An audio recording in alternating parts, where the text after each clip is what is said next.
Welcome to the hidden world of neuro-linguistic programming, or NLP. Today, we are going to expose how words are used as weapons.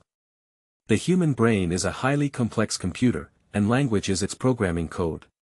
Covert manipulators, elite salespeople, and charismatic leaders use specific, hypnotic language patterns to bypass your conscious defenses and plant ideas directly into your subconscious mind. Let us start with the dark art of embedded commands. When a manipulator wants you to do something, they will never ask you directly, because a direct request triggers your critical thinking and resistance.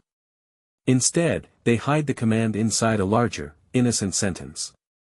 For example, instead of saying, "Trust me," they might say, "I would never ask you to just trust me right now, because we are still getting to know each other." Consciously, you heard a reasonable statement. Subconsciously, your brain isolated and processed the command, "Trust me." By slightly dropping their vocal tone on the embedded command, they plant the suggestion without you ever realizing it. Next, we must analyze the hypnotic power of truisms. A truism is a statement that is undeniably, universally true. Manipulators use a technique called pacing and leading. They will state three undeniable facts to build an instant subconscious pattern of agreement, and then attach a suggestive lie as the fourth statement.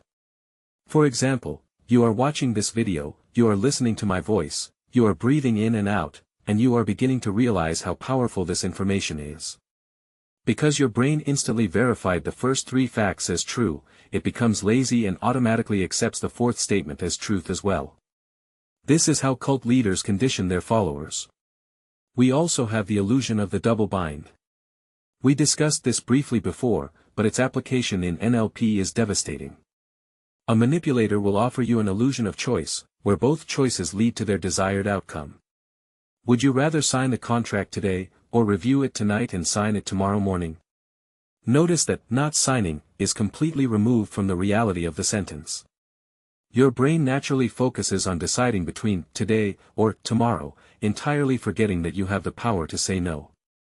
Let's discuss the weaponization of presuppositions. This is how manipulators force you to accept their reality.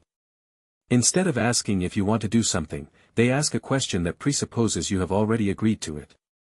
If someone asks, "Are you going to pay me back?" you can say no.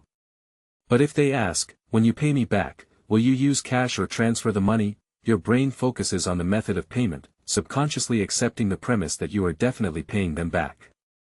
Elite interrogators use this constantly. They don't ask, "Did you steal the money?" They ask, "What did you spend the money on?" Another sinister tactic is the use of the word "because." Harvard psychologists conducted a famous study where people tried to cut in line at a photocopier. When they asked, "Can I use the copier?" they had a 60% success rate. But when they asked, "Can I use the copier because I need to make copies?" their success rate skyrocketed to 93%. Because I need to make copies is a completely meaningless reason, but the human brain is biologically hardwired to accept any justification that follows the word "because." Manipulators use this to bypass your logic and force compliance. Finally, we must explore the dark psychology of anchoring. Anchoring is the process of linking a specific emotional state to a physical trigger. A manipulator will wait until you are experiencing a state of intense joy, relaxation, or arousal. At the exact peak of that emotion, they will perform a subtle, unique physical action, like touching your shoulder in a specific way, or using a very specific tone of voice. They repeat this process several times. Eventually, your brain wires the physical touch to the emotion. Weeks later, when they need you to be compliant and happy, they simply touch your shoulder in that exact way, and your brain floods your body with the anchored emotion, completely bypassing your logical state. Language is not just a tool for communication, it is a mechanism for control. When you understand this